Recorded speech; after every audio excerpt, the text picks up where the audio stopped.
Welcome to another episode of Beyond the Algorithm. And today's show, another feature on the recap. The incomparable Deezil Greezil will be my guest. What up, dog? Sitting to the maybe the left of me, the right of you, whatever, how it is on the screen, But what's good, brother? Glad you finally had time to get up here. It's a pleasure for you to be on the platform, man. What's going on? Oh man, it's another day in paradise, man. It's a beautiful time to be alive, man. It's a beautiful time to be alive for some of us, and it's a horrible time to be alive for some of the others. So I suggest you get in when you fit in. Yes, sir. Yes, sir. Man, it's been an experience, man. Like this has been like one of the most emotionally diverse times to be alive, man. Yeah. Like you seeing people deal with a lot of problems the way that they've been programmed to deal with them. We talk a lot about program. We've had a ton of offline conversations that have to deal with, like emotional programming, all the other stuff that go along with the decisions that people make. And man, everything in life is about trying to make it make sense as we go. And some people don't care about solving problems, man. They care about reacting to them. I said the other day, I said, man, people don't want solutions. They want perfection. They don't want accountability. They want perfection. They don't want any of those things, man. They talk a lot and the conversation goes in circles. And I keep hearing the same thing over and over again. Need accountability, but won't change none of their behavior in the meantime. So if they won't change any of their behavior in the meantime, what do they really want? Because if you were, I guess, if you frame the way that people behave the way that I'm describing, and if you frame that into a romantic relationship, you wouldn't be with that person. They would be a side chick. Yeah. There'll be just somebody you holler at when you was bored, and you had some time, you get to them when you get to them, right? They'd be on your time at, like whenever you made time for them. It wouldn't be because you missed anything or you got anything from that person. There's no nourishment, in being around those people. And I think a lot of people are taking very hard looks at any and every relationship that reflects that kind of, behavior in return. What you think about that? Yeah, I think, man, ultimately, it's the type of relationship where a person would rather have negative attention than none. I think there's so many people out there that's not getting no attention. And so they start to behave much like a child. They rather get some negative attention than not be acknowledged. And I think that's the majority of people out there, man. A bunch of children who didn't get acknowledged enough. Now they out here as adults trying to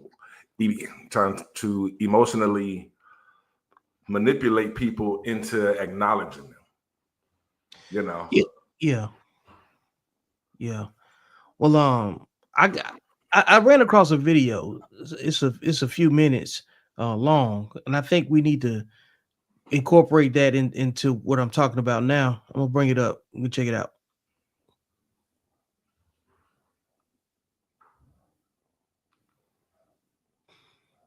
Whenever it's ready. There's a lot of factors at play. Cognitive dissonance, one, which if you don't know, that's the discomfort one feels from having contradicting thoughts or beliefs. Also, every issue on the left is made into an emotionally charged issue. It's all a form of some type of injustice. And if you actually believe that there's all these different injustices occurring in the world, you're going to be angry about it.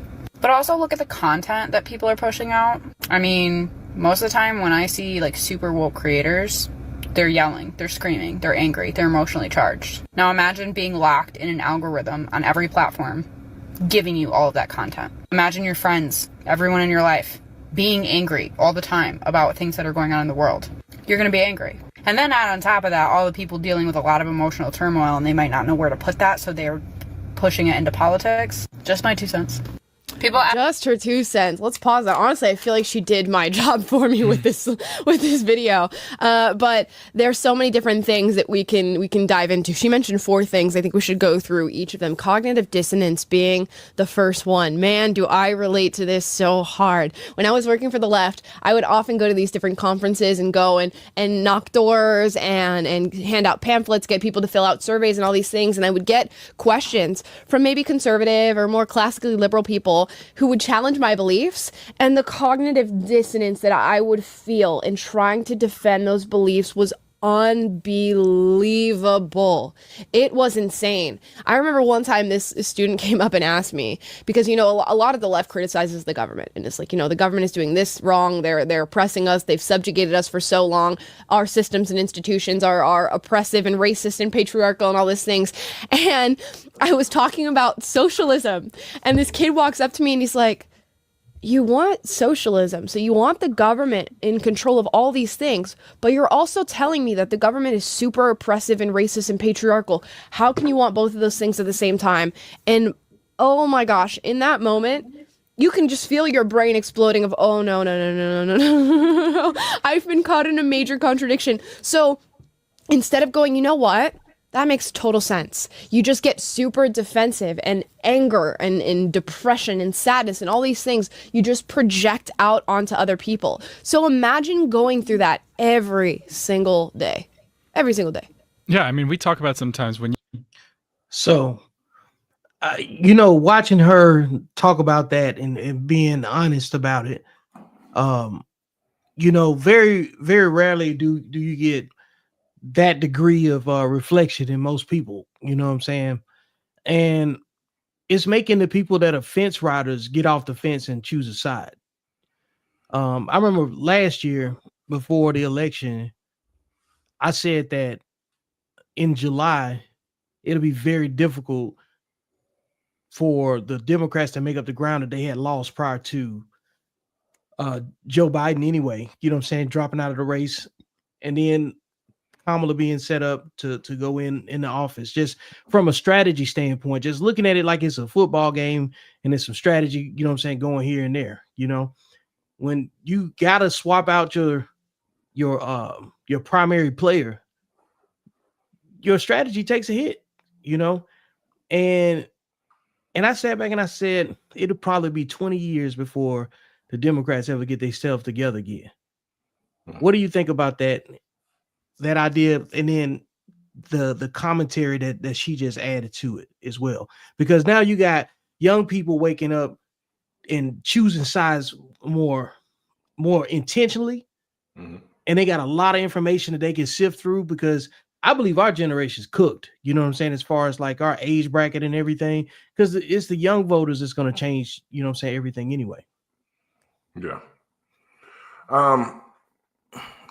I do think that the Democrats are out of touch. I think that their strategy for so long has just been, we'll get the minority vote so we stand a chance, you know. And they, you know, they piggyback that through Obama's 2 terms. And then it was, hey, we'll get the minority vote by using an old white woman. That was the first mistake. You replaced the first black president with an old white woman and try to tell your fan base that this is the same thing, you know. And black men in particular looked at it, was like, nah, this ain't the same thing. You know what I'm saying? There was one thing for me to have blind loyalty to a black man, which, you know, like a lot of us did during Obama's first 2 terms. You know, you probably were more informed, but the majority of black folks was just riding with Obama because he was black. Yeah. And it looked like he had a chance. Right. You know, and then the Democrats tried to shift that into, let's just use a white woman to pander to the blacks.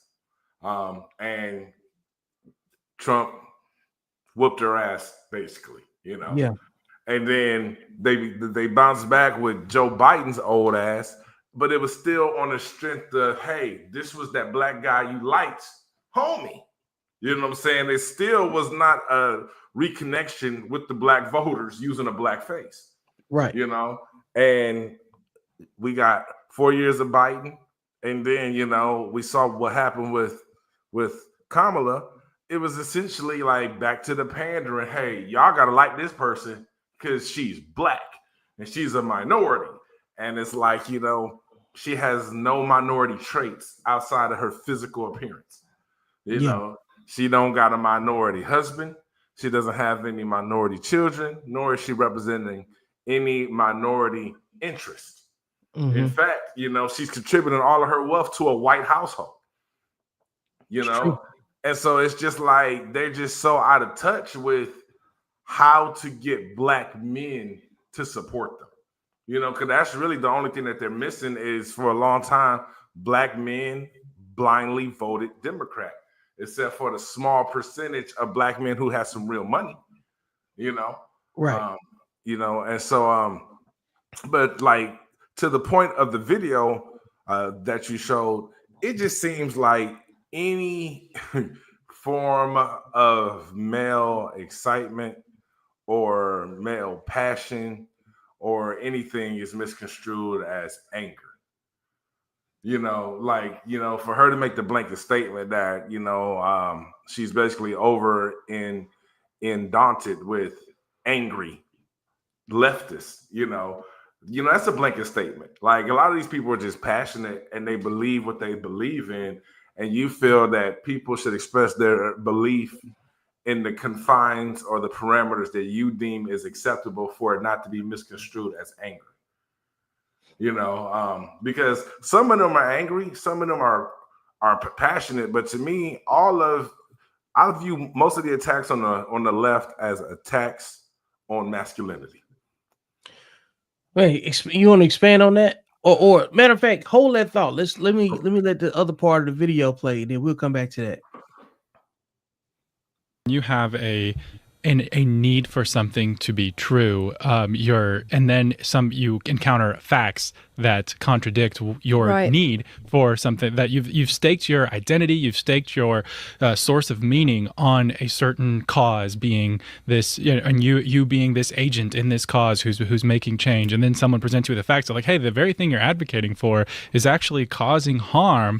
Then how do you react to that? You can either be like, oh, okay, well, I guess I was just wrong, so let me completely rebuild my identity and allow it to, rebuild my entire source of meaning because you just torpedoed it. Or you can deny and get angry and reframe it and change the debate and refuse to acknowledge the thing that is undercutting your entire argument. And that's easier to do than really like accepting that, hey, maybe my whole life is just completely a lie right now. Right. And they give you the tools to just reject, project, like just get it away from you.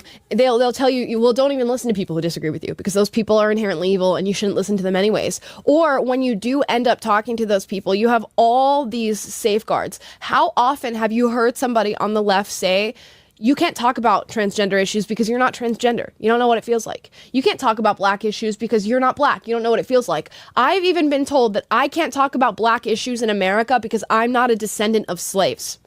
So everywhere you turn, the goalpost moves, right, and switches and changes, and you have an extra guard that you can use against people when they challenge you. And imagine how frustrating that is, not for the person you're talking to, but for you to have to constantly try to battle and fend off things when really the problem is within your own ideology and within your own thinking. So cognitive dissonance 100% contributed to me being angry on the political left. She then goes into the injustice factor. And man, I think this one drives it in more so than anything. This is why I was such an angry person on the left, and probably why she was most of the time as well. Every day you wake up and something is wrong. Somebody's being oppressed. There's somebody who's being attacked. And it's so strange. Even small political back and forth that we have with each other have become attacks. You know, it's no longer a cultural debate. It's a culture war. People are fighting and dying and lives are being lost for the sake of ideology and things that people are espousing. One day it's Ukrainians are under attack. The next is Palestinians are under attack. Then it's black women are under attack. Then it's trans people are under attack. Then it's black men are under attack. Then it's gay people are under attack. And every single day, you feel like you are engaging on a battlefield, and it's not the case whatsoever. But to wake up like that and not only feel that and have it thrown at you, but to seek it out is horrible. I remember that I would wake up and... So you were about to speak on the attack on masculinity, and I knew she was going to get to a point in that conversation where she mentioned about different attacks, right? Like, I think that what you're saying is absolutely valid, because I've been a proponent of saying black men have no allies, but we're not crying about not having no allies amongst the masculine men. The men that are crying about being unseen and unprotected, in so many words, or invalidated, they don't realize that they got the greatest gift right now by not having any allies, because you get to move with the people that reflect your decision making, which means you don't have to be loyal or obligated to anybody. I also said the other night on my stream that when it comes down to interrace relations with just black men and black women, just the relationship aspect, our own women pander to black men only when it's a racial or political issue. Outside of that, they don't want anything to do with you unless you're married to them. Okay. So I've been leaning on this nomad aspect of things, because I think you got to, like we always say, nobody's coming to save you. And then I'm also saying that we don't have any allies for that reason. Black men, you're a nomad. You out here by yourself. So you need to act accordingly. You don't need to overinvest your emotions into topics that do not serve your current status. You need to learn how to work with people on a transactional basis and be okay with that and not cry about it, you know? And I think that's part of, people's anxiety push when it comes down to like how they're addressing their emotions when it comes down to politics, is that most people are afraid to live in the reality that actually exists, instead of trying to make the world conform to the reality that they want it to be. And I think that's an individual decision, obviously. And you need to be careful. You need to be comfortable at the same time with saying, I'm not concerned with what everybody else is concerned with, because everybody else's concern don't even include us. So we reserve the right to say, you know what? I've divested from behaviors and activities that do not reflect my interests as well. Because that's what all of this is about. Political alignment is about aligning your personal desires and what you see policy-wise with a party that reflects your voting interest. And you still got to live your life according to the foundations that set, and when you go to work, for those of you that have to go to work and, be in a format where you have to deal with higher level supervision and your employee peers, the same people that run what where you work, they function just like the White House. They can't appease everybody that works for them. So when they let y'all have your little pizza day, your little crock pot day, and all of that stuff, that's so they can get some work done. So people need to live in the reality that's here and not the one they want it to be. The one you want it to be that's inside your house. I think it's Dr. Claude Anderson who. Let me see what's up with my camera. All right, I don't know what's going on with my camera, man. My connection keep going in and out on it. 1 second, let me fix this.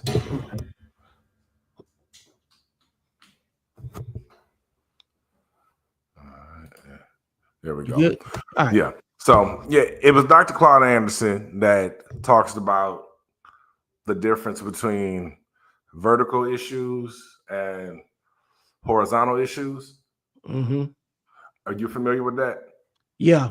And so I believe it's like audience though, just in case nobody's heard of it before. All right, hey, correct me if I'm wrong because it's been a while since I read it, but essentially, like a vertical issue is something that affects everybody regardless of class. You got the towers, right? So cancer would be something that's a vertical issue, regardless of what your class is in life. Cancer is a potential threat that modern medicine hasn't figured out how to pick and choose who gets cancer, Okay. And then you got like a horizontal issue would be something like the housing crisis, that's only affecting people on your level of life, And so me personally, I don't worry about vertical issues because it's so many people out there fighting that fight. I don't worry about fighting cancer or how to prevent cancer. There's millions, if not billions, of people out there fighting that fight already. I don't worry about things that like women's rights. I'm not worried about that. You got so many other groups out there fighting for women's rights. They don't need me to worry about that. I have daughters. I care about their rights. You know what I'm saying? But I'm not about to be on the front line fighting for women's rights. They don't need me. I'm only going to fight on the front line for horizontal things that affect my people, things that affect people of color in a disproportionate manner. That's what I'm going to give my attention to. And I think that's what, it's easy for me to not find myself in fruitless back and forths with people who are fighting issues or fighting for issues or picking a position on an issue that doesn't need any of my attention for the problem to be solved. And I think that's what like so many Black folks do wrong, man. It's the delusion of inclusion, trying to be a part of other people's plights instead of focusing on the things that disproportionately affect the people that look like you. And then those same people get mad that those other groups don't care about Black issues in the manner that Black people seem to care about these non-Black things. The biggest thing the past week due to the passing of Charlie Kirk is America is anti-fascism. You know what I'm saying? Like they didn't like Charlie Kirk because his perspective was that of a fascist. And so, I dug into it and I was asking myself, like, why are these white people so worried about fascism? Why is that the new thing? Like, why are they like, oh my God, he's a fascist. We got to do something about this. So I looked up fascism, and a lot of fascism shares some traits with racism, but apparently in fascism, anybody can get it. You know what I'm saying? And when I say anybody can get it, I don't mean that in a positive way. I mean, everybody could get treated like shit. Everybody could be oppressed or censored in some shape, form, or fashion, And in racism, it's clearly not anybody can get it, Only certain people are going to be impacted by racism. And in a fascist society, racism doesn't exist. You know what I'm saying? Like, because everybody is on the same level when it comes to how the government is going to treat them, and that scares the hell out of the white racists because their whole existence has been predicated on the fact that I'm white. At least I'm not Black. That's been like, no matter how hard the darkest white days got, they can hang their hat on. At least I'm not Black. And in fascism, that wouldn't even matter anymore. Yeah. I think the other reality to what you're saying is this: we live in a matriarchy. Mm-hmm. Like, if this was a patriarchy, we wouldn't have these complaints because the right men would be in conversation with each other in a utopian sense. Because men, I believe, know that they have to participate in society in order to benefit from society. You can't not participate in society and benefit from society. And everything that is that we see or have seen up until this point in our life has been largely to the advantage of women. Like there are no subsidies for men, Mm-mm. and those subsidies are predicated on women being unable to do for themselves after they've made certain choices with their lives and their bodies and everything else, whatever that looks like. And I don't want to drill down too much about, I don't want the conversation, of course, to inspire people to blame women. I'm not saying that. I'm telling men to focus on the reality that it is.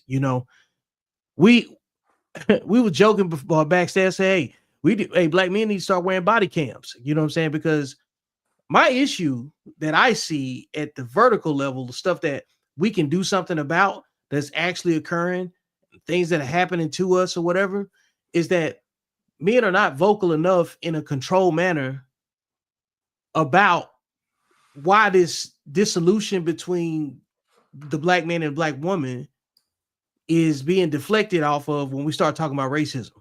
Because a lot of this stuff goes away if we get to the point where we can respect one another. Because like you don't hear any other ethnic communities with the laundry list of complaints. You know what I'm saying? The Hasidic Jew population, no matter who the president is, I have never seen them have to get out and protest in mass, And I'm only saying these things because you brought up Dr. Claude Anderson. And then in one of his conversations, he said, you don't have a community if you're not spending money with each other, right? Because money is communication and all of that. And so you don't see the Italian population, the Irish, any of the Asian communities come out and say we're not being treated right or whatever. I get the next argument too. Like this is so easy to go down the list of, because the next thing you're gonna hear is that, well, we didn't get reparations. Got it. That's cool.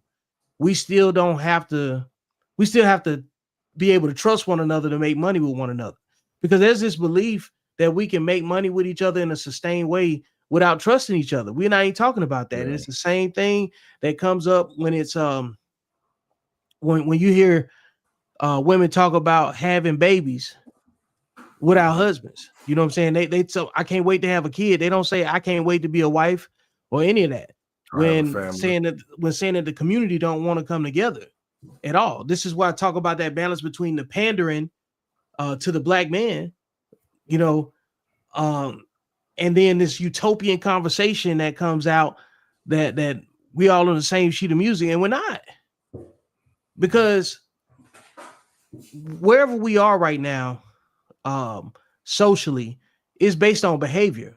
So societies pivot off of behavior, and men are risk averse.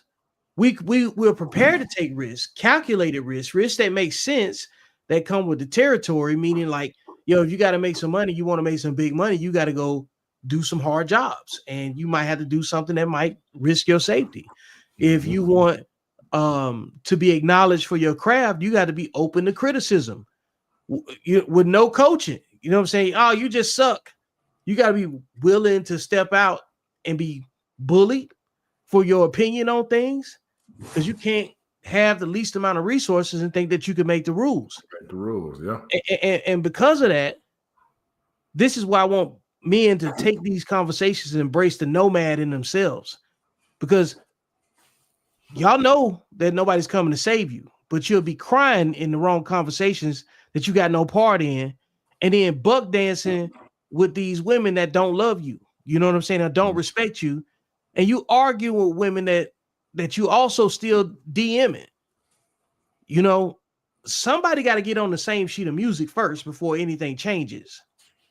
And we all have to come to some level of social agreement that in a vertical conversation, going back to what you're saying, we got to worry about something that we can control, something that we can benefit from that doesn't need any outside approval. And we're willing to adhere to the standard of said idea, the same way you go to work and deal with it from your supervisor. Because we criticize our own women and say, y'all go to work and do whatever the white man tell you, but you won't do what I tell you. But black men do each other the same way too. Mm-hmm. You want to go to war with me because I don't agree with you. But you can go work for somebody that'll never agree with you and do everything they say. And that's crazy. When you visually see that there's nothing in your favor, you have no allies. And we don't know enough to not be told what to do. We have to be able to listen to each other. There's something that Deezil knows that I don't know. There's something that Vic knows that Deezil doesn't know. And somewhere we might have a competing idea, and we're gonna have to say, hey, look, we'll try it your way and we'll try it my way. You know what I'm saying? We had to learn how to be each other's counsel. Mm-hmm. Because that's something that in a tangible conversation we can absolutely agree on and stop living in delusion. But this is like the last bastion for me. I think that I'm gonna piggyback on what you were saying about us switching to a nomadic nature. I think that's, could be good in lots of ways, man. I think that from a cross-pollination space, that's how thoughts and ideology transfers. But more importantly, wherever men stop, if a man is a nomad, wherever he stops, a village is going to form. Because wherever he stops, women are going to gravitate to, and those women are going to start to do the work to build a village based on the ideology of that man or the perimeter that man sets up for them to build within. One of the things that you always say is that men create I believe you said the fucking circumstances for women to have the problems that they complain about. Like, without men doing the legwork and laying the foundation, half of the shit that women are complaining about, they wouldn't even have a chance to complain about, because it's all predicated on you having a level of comfort for you to even worry about the shit that you're worrying about. Correct. Yep. I afford you the opportunity to complain about me. Yeah. Whether they like it or not. You know what I'm saying? And that's just the point. It's like being a nomad, you respond to your environment. You don't have to respond to nobody else's emotions, because nobody's here to protect our emotions. You know what I'm saying? And I'm not asking anybody to either, because you can't have it both ways. When you make a choice, you pick that side. Like, that'll be like me. Like, I was in the Army for almost 13 years. And if I got out and I decided I wanted to be bitter because nobody ever came to see me when I returned from a deployment or something like that, that's my fault. I chose to join the military. You know what I'm saying? That's just like you get mad at somebody not coming to see you in jail for you committing a crime that nobody told you to go do. Mm-hmm. Go do all of that time. That's you. You can't get mad. Don't nobody pull up on you. You do comedy. And as many people that love and support you online or however they show their support, you can't get mad if they choose not to show up, if you chose to get up on that stage. Mm-hmm. We can't get mad if we choose to step out and do something that's important to us, and then when people don't choose to show the support that we would appreciate, that's only in our heads. You have to be a nomad out here. You know what I'm saying? Because you're following along party lines of what pleases other people, you will end up disappointed. You will live a life in delusion, and you will quit because you're doing it for the wrong reasons. You'll quit. If you go to the gym trying to look like somebody else, you're going to quit. Instead of saying, hey, I get something out of this with no matter how it looks, you know.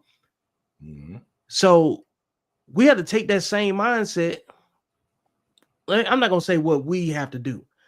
I'll tell people what I do. You can't control but so much. You can only control how you respond. And you know, to something that means verbally or non-verbally. And you could choose what information you share with someone. You don't have to tell your plan to everybody. And just like when people say you need to work on themselves, part of working on yourself is recognizing that everything in your head is not meant for everybody else's ears. And they need to communicate on a need to know basis. So that's part of the art of minding your business. And where we are right now, we need to learn how to mind our individual business, and the right topic come up, we can sync up and try to do something on a one-to-one basis. You know what I'm saying? Until we get something else established where we can build off of.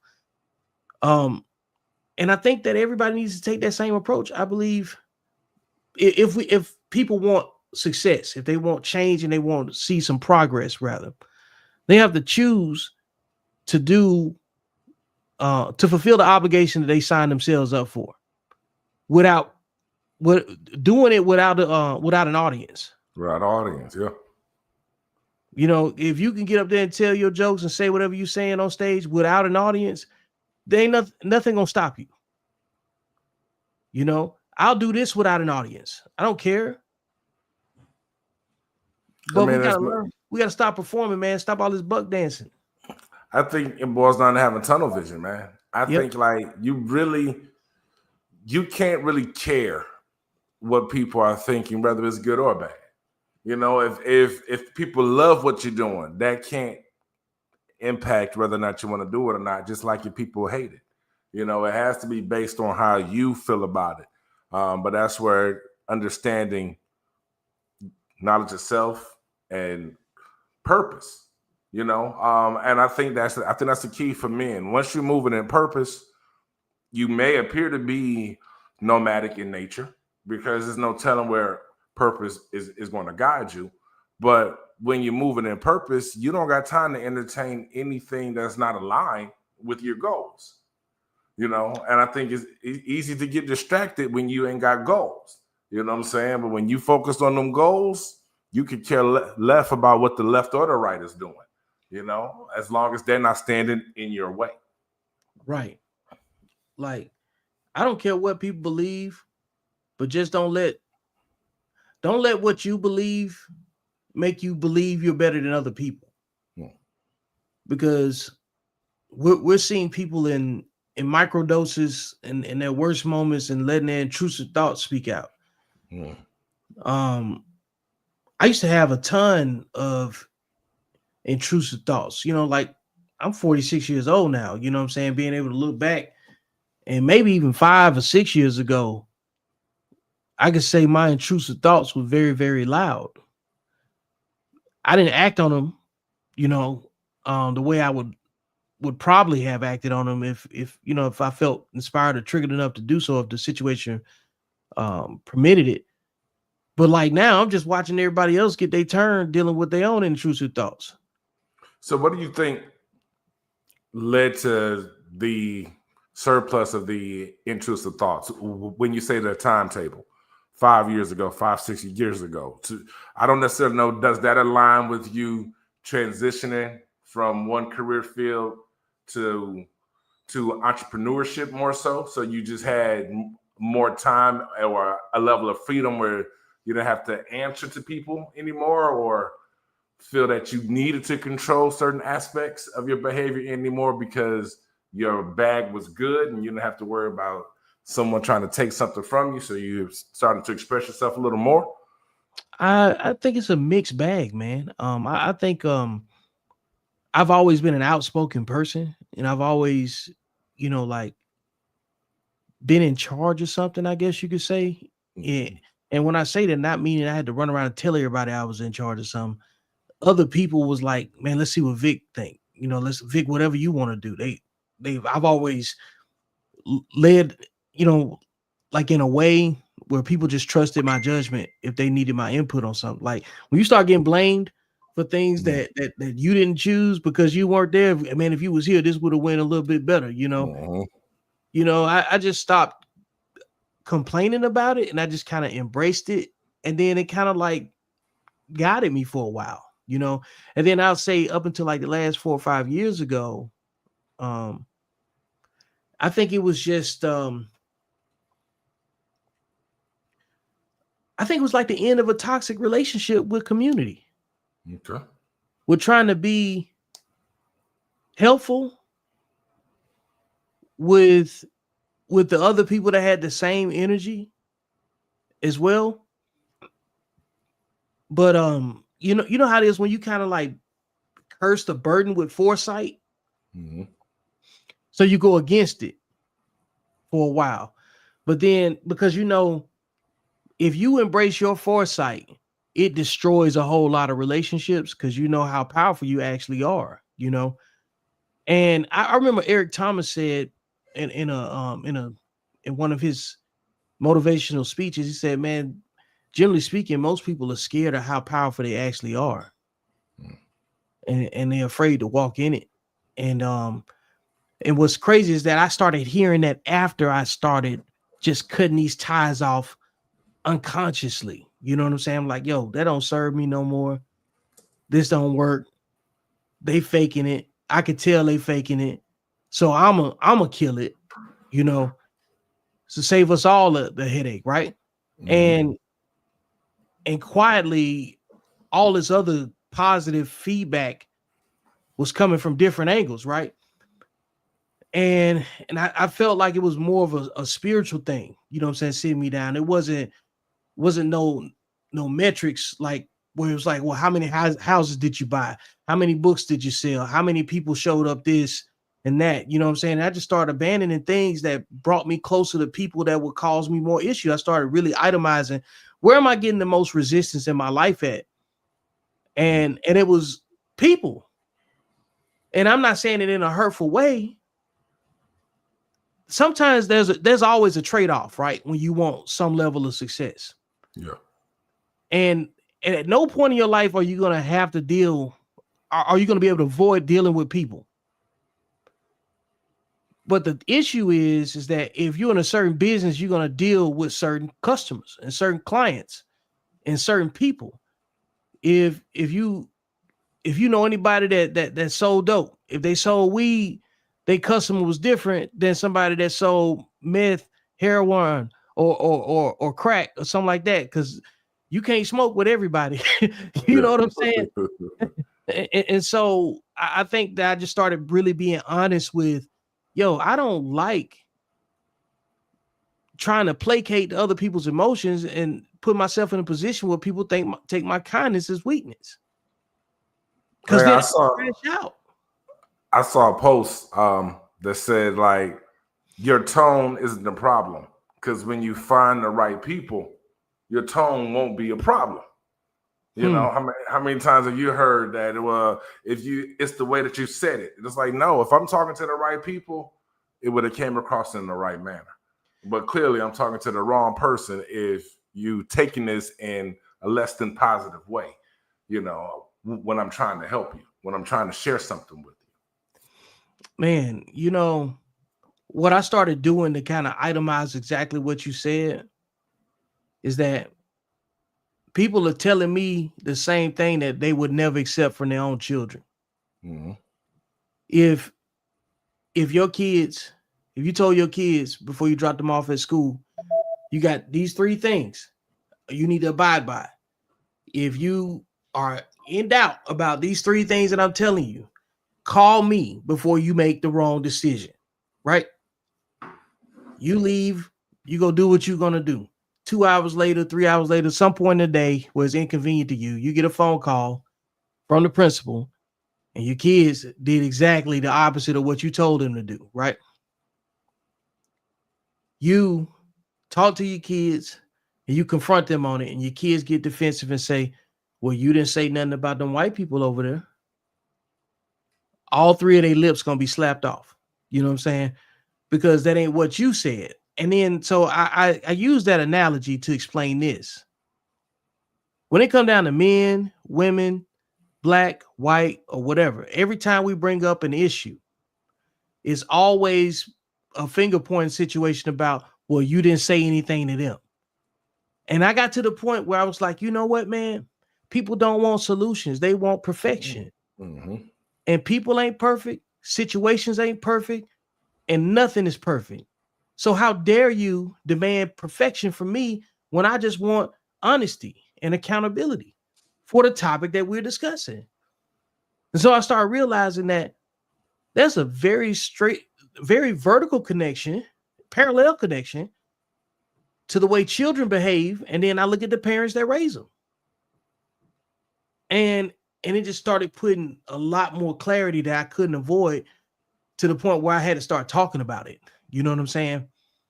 And I feel more comfortable talking about the behavior than I do trying to convince those same people to shop with me, to buy from me, support me. No.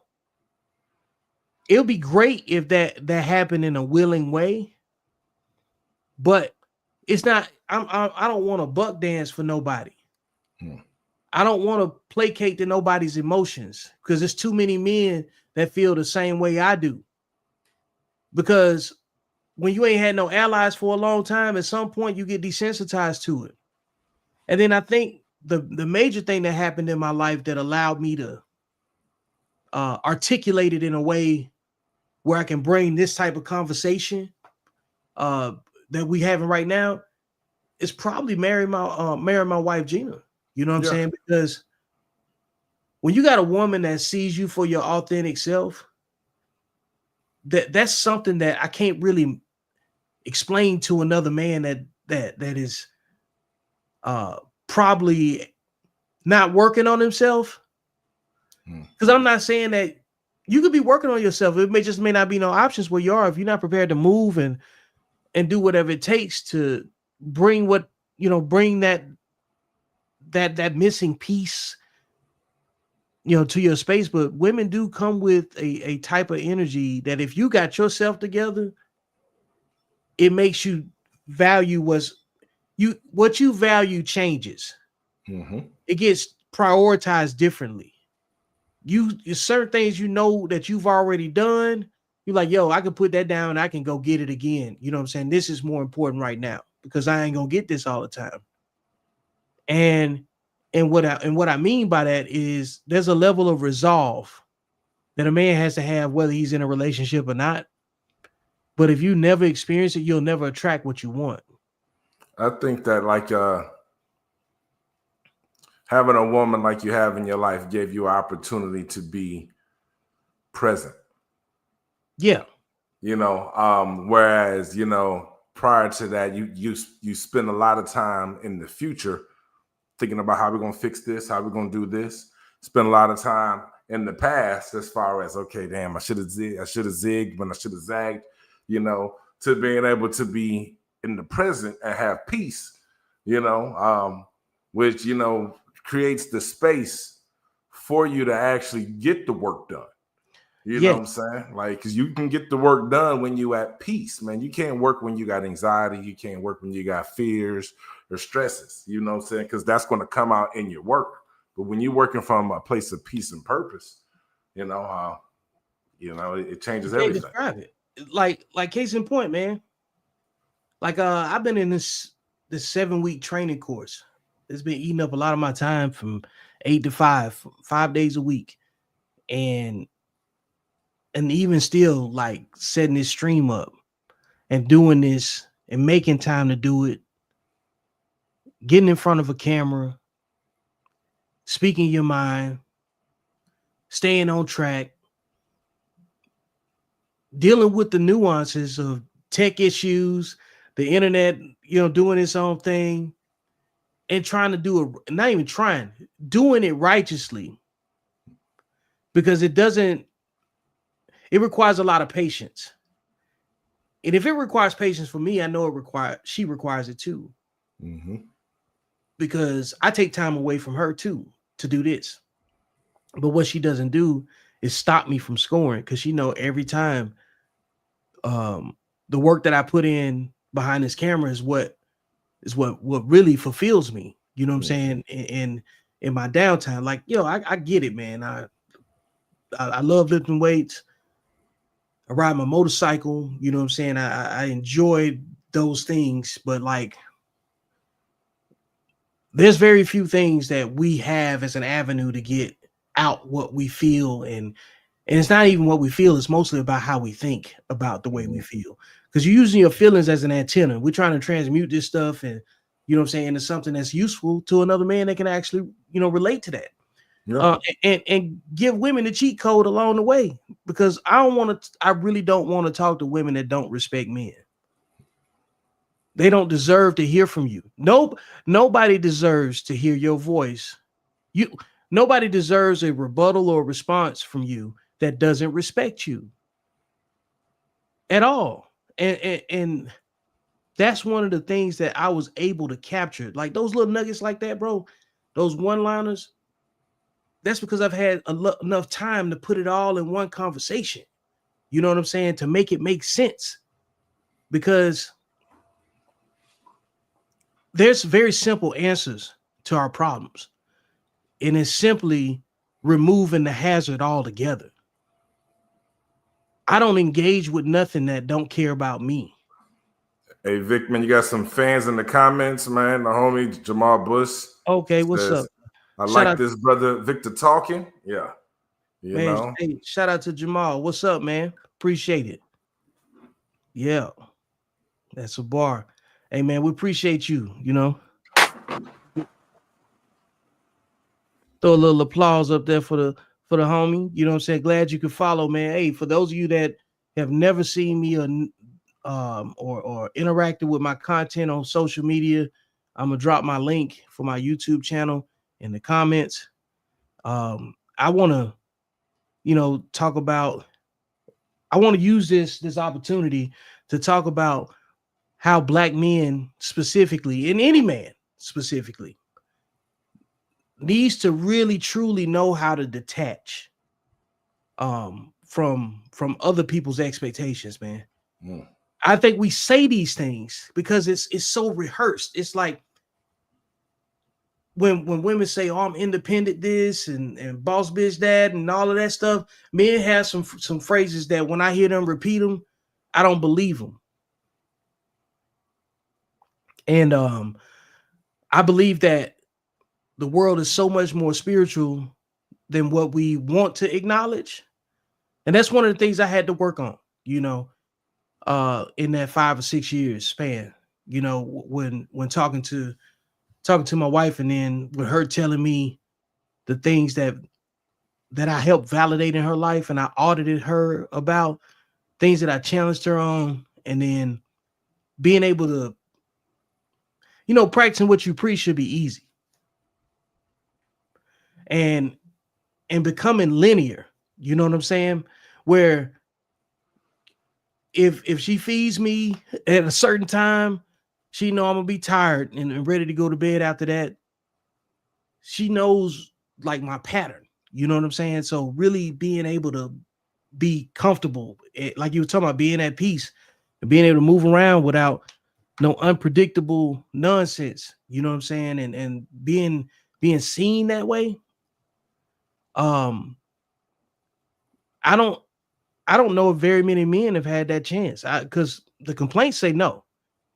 The complaints say most men have had the same problem with women in a romantic relationships that they had in a parental relationships with their mama.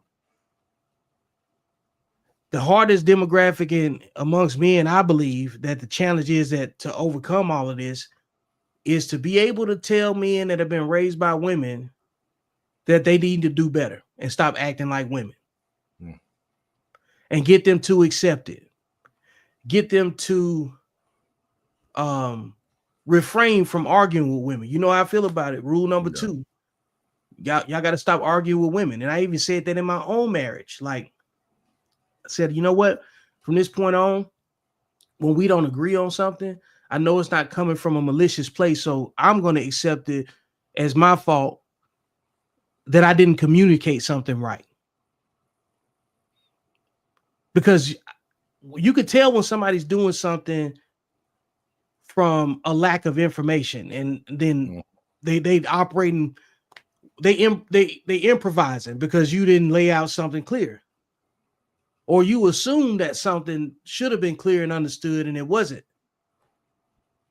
So taking that approach was like, I'm not here to argue. I want to set the expectation the right way, so I don't have to come off as though I'm disappointed in you. I don't want to do that. And I came up with the idea that I think every man need to carry himself as a husband and a father, whether he got kids or not, whether he got a wife or not. You make better decisions when you think that way, if you're a well-meaning guy. I've said for years that the highest title a man can hold is father. You know, Yep. A lot of people out there trying to be a real nigga or chasing status, but the highest title a man can hold is father. You know, and that doesn't necessarily mean that you have to father a child to be a father. A father is an elder, is a mentor, someone that's taking responsibility for those who are under him and around him. You know, and so yeah, I mean, I think that's a valid point right there, man. That a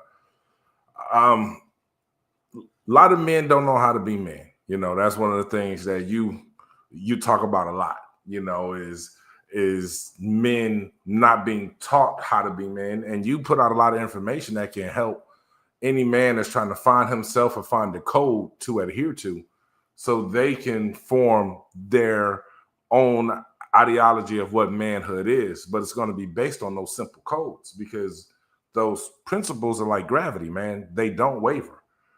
Whether you believe in them or not doesn't change the fact that they're valid. You know. Yep. Yeah, man. I mean, you got, we can look at, like I say, man, these are topics that when played back, they can't be denied. They have to be studied actually to be proven otherwise. And then, you know, that's why I like wrote my third book, Accountable Masculinity. You know what I'm saying? So for those of y'all that's watching, go cop the book off of Amazon. Hell, if you want an autographed copy, you know what I'm saying, hit me up. But the book's built on 5 principles, you know. And rule number 1 is men focusing on men. And I bring this up on every pod because it's important. Personal accountability standards amongst reasonable men without degrading women to improve our society. I think that every man wants to be seen, validated, and heard for his competency,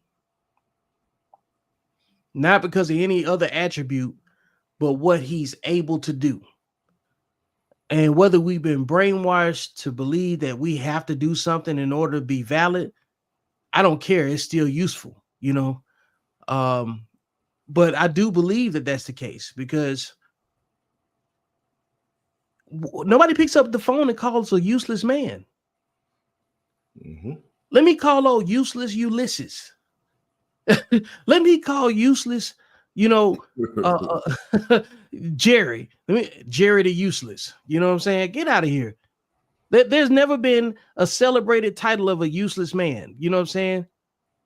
They'll celebrate a man that was a killer and a psychopath before they celebrate a useless man. So I don't think men are meant to be useless. I think men need to have some sort of purpose, like you mentioned prior, and you need to be able to work with other men without using women as a stepping stone to do so, you know. Then rule number 2 is where we at right now. You got to stop arguing with women. You know what I'm saying? Women got their own issues, and so do men.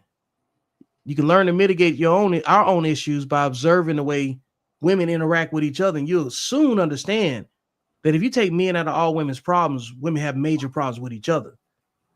And that's not a slight to women. That's reality as it is.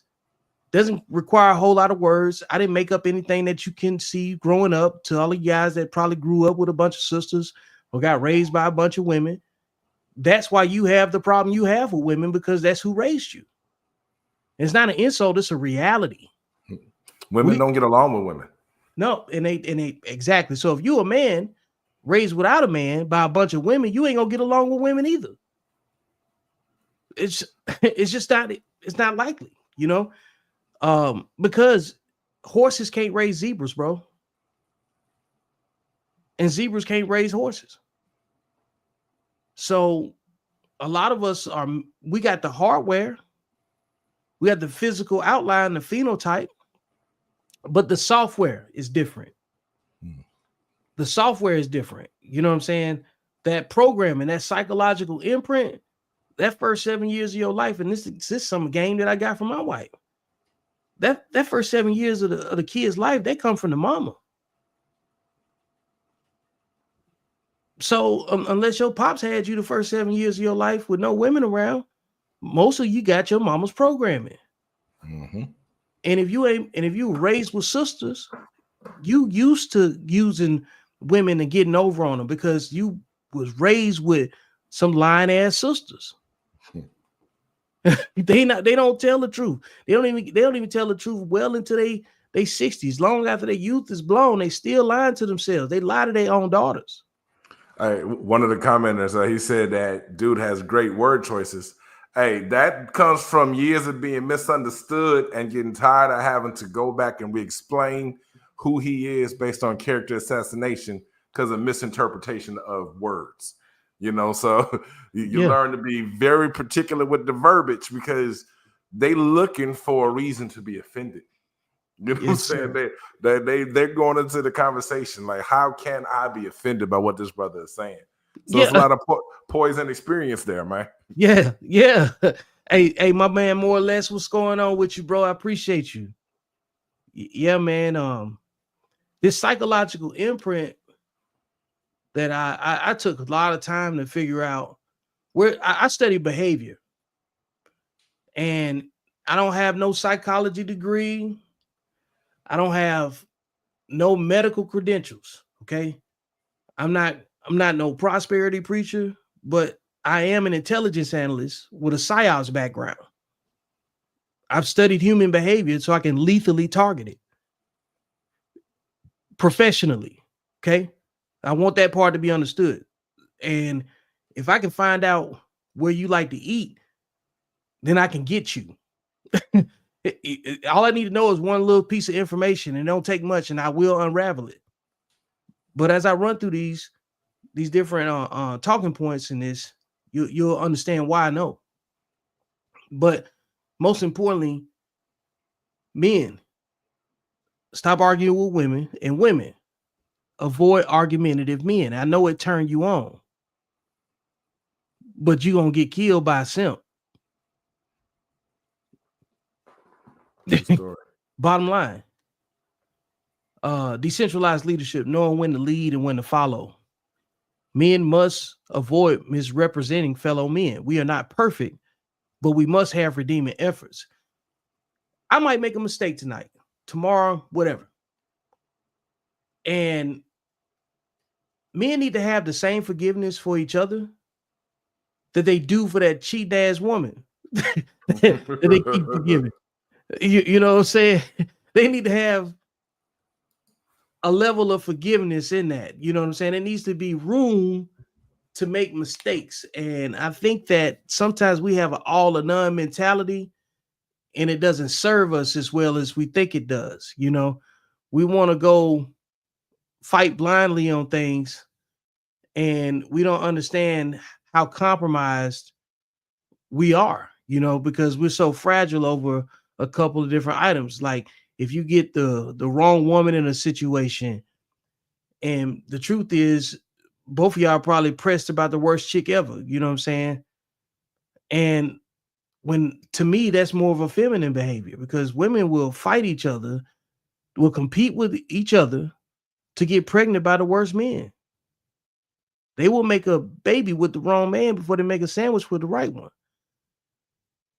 So I think men need to really look around and observe their environment and recognize when something is for them and when it's not. I think that you got to be able to listen to your partner tell you if if you're making a good or a bad decision with a particular woman without feeling like he trying to backdoor you. And if let's just say he is, then they both of them lose you. It's not worth it. We don't have enough of us to go around. You know what I'm saying? As it is, because if we could really put all men, if you could take a second to think about how much money you have spent on the wrong women in your life, and if you can get 5% of that money back to put it into something of value, how much money would you have to work with? How much money will you have to work with? Think about that. The fact that you got to think about it means you spent too much money on the wrong women, folks that never cared about you and didn't care about your outcomes at all. So we got to really be honest about who has our best interest. And a woman could never have a man's best interest that she's not attracted to. Women only respect men that they are attracted to. And whether that be physical attraction or attraction by character, they only respect the men that they find attractive. And if you know you got work to do and she head over heels for you, you know she playing with you. So if somebody come out the blue and put another little piece of information for you to consider on your plate, you might want to pay that some attention, bro, because you ain't getting no help out here in recognizing who's for you and against you. You know what I'm saying? Don't throw away any information. You can't afford to do it. You already threw away too much money on the wrong chick. So now you're going to throw away information? Don't make any sense to me. Rule number 4, legacy and equity. Live a life of service towards your community and others. You must be credible and capable of both mentoring and being mentored. You must be receptive and coachable. In this nomadic mindset of accountable masculinity, you're responsible for your own outcomes, your own failures. Everything you choose is on you. Everything's your fault. They're gonna blame you anyway, right? But that's not for you to default to a defeatist mindset. That's for you to just take control and ownership of your situation. And if you got to cut some people out along the way, then so be it. So be it. So it's like we have to be honest about what we want and how we meant to get it. And when it comes down to it, what decisions are you prepared to make to get what you want? And we gotta really, make it make sense. It's gotta be in some point. So be it. Come on, man. It's got to get real at some point when it comes down to it, bro. Take control of your own destiny and put yourself in the best position possible that comes with the least amount of nightmares, the things that you can sleep comfortably with at night, win or lose. And you got to know how to take an L. You don't take an L correctly, that's going to impact your legacy. Like, we need to be excited about doing the right thing. We need to be just as excited about doing the right things in our life going forward as we were about any type of music that takes us to a happy place. You know what I'm saying? Life ain't easy, and we damn sure make it harder by trying to fit in somebody else's expectations. You need to live in the reality that you are responsible for, not the one other people want to box you into. And you got to stop hanging around people in a transactional manner. just because they cool, they hadn't done anything to you, something off with that person. And I'm telling you that because you already know it. And you're gonna usually find that out this way. When it come down to the sexual discipline piece, you know, men must exercise sexual discipline to be seen as credible leaders and maximize their opportunities. Now, what I'm telling you here is, I'm gonna frame it this way: if you're having sex with the wrong person, man, you basically practicing witchcraft. You laying down with demons, man, and that ain't to discourage nobody. I'm just telling you something that you need to know, that nobody wants to tell you, that nobody wants to be honest about. Everything I'm talking about here is all stuff that we can solve. Everything that I brought up here is based on problems that we can solve. We can't do anything about racism. You could cure obesity with taking your ass to the gym. You can cure obesity with changes in what you consume and how much you consume. And I'm saying that as a hypocrite right now because I ate a double bacon cheeseburger yesterday. But I like the power lift, so it'll come off fast. You know what I'm saying?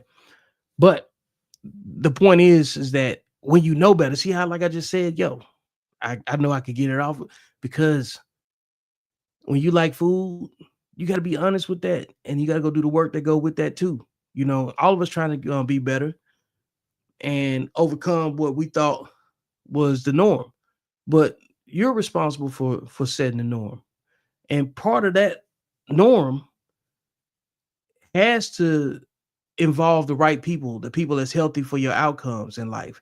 And rule number 5 is where most men stumble the worst.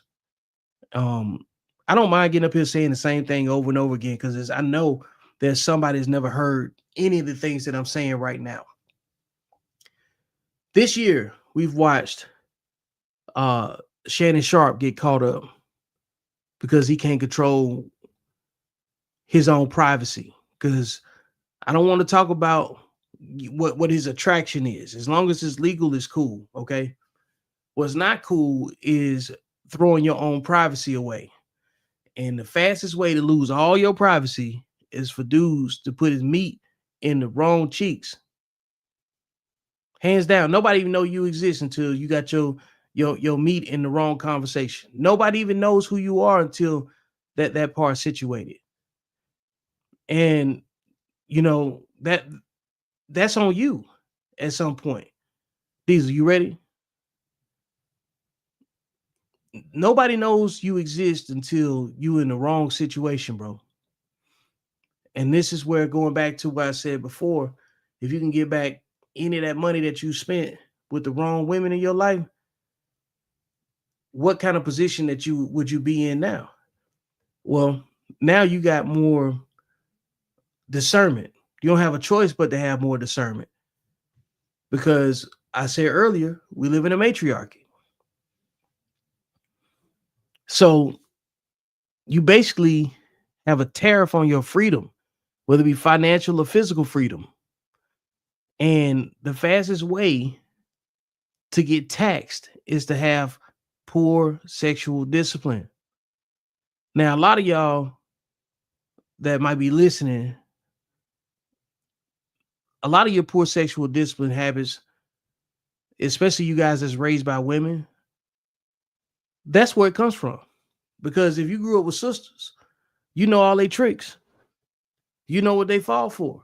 You know what they lie about. So you used what you understood and how you was raised and what you saw to your advantage too. And some of you didn't make the best decisions out of that because you didn't recognize your power. And you probably got multiple kids with multiple women because of that situation. And now you done came out of it and you realize it, like there's a better way you could have went about it. But some of you too triggered and some of you too emotional to hear it on a face-to-face. Y'all are Charlie Kirk. Y'all will get out here and do some people the way they did Charlie Kirk because somebody will tell you the truth.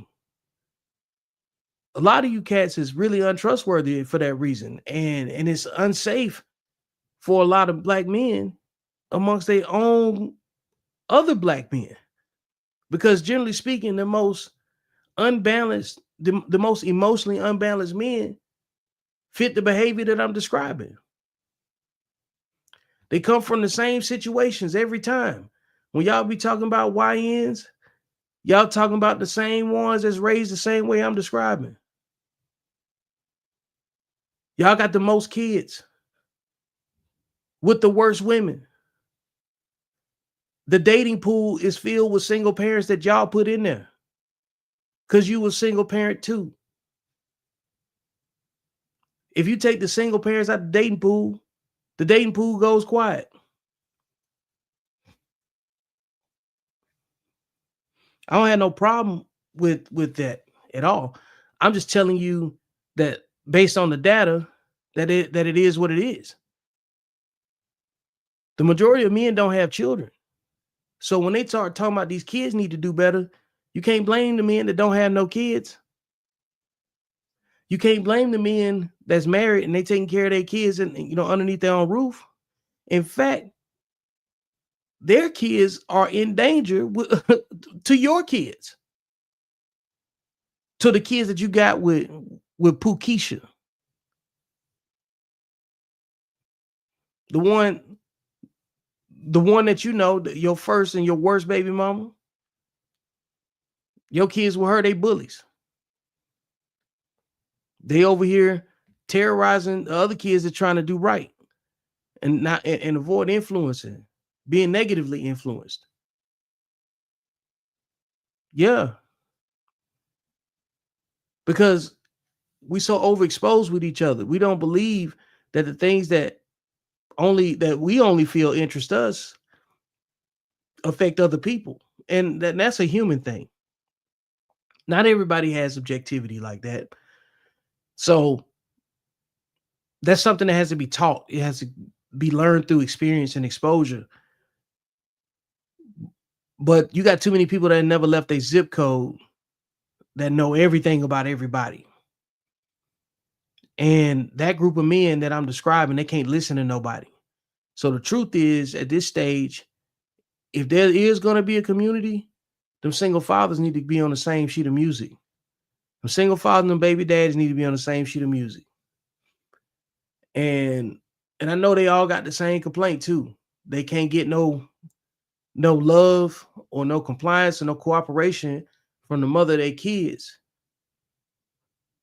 But I don't know what to say to that, and I don't even want to be disrespectful. I'm just telling you what I see. I think that the community that is supposed to be led by men, the men that need to be in the forefront right now are the men with children. Because the number one complaint that everybody talk about is the state of the youth, right? The youth this and the youth that. But don't nobody want to listen to a man that ain't got no kids talk about what the kids need to be doing. So all I can talk about is the men that made the children that's not showing up, or have a conversation with the men that do show up, that do the right thing. That's part of the reason why I kind of like made my platform too, is that I honestly know how to orient a conversation to get the problem solvers that can fix the problem, in the conversation to make their own plan. Because I have an organic challenge. You know what I'm saying? Like, and bro, hey Jamal, you're right, bro. The men with the kids that have fathers, not just the. I agree. I agree with that too. I understand that the courts, the single father be on the same sheet of music with the courts against it. I agree with that too. Y'all in the mix. Shout out to my man Trey. You ain't wrong. We done had extensive conversations about that, and that's the point too. I love the fact that Trey came up here, because too often we have this conversation and it's just black men in the same conversation, but we need all men that respect the boundaries and the laws of the land and the circumstances in which we have to operate in to be in the conversation. Because behavior is the main focus for me. I don't care about your race. I care about your behavior. Because we can't do nothing on a like-minded basis if our behavior ain't in alignment. And if you had to go to work and deal with the policies that's set forth in that job, you will have the conversations that are necessary to have and avoid the ones that are unnecessary to have.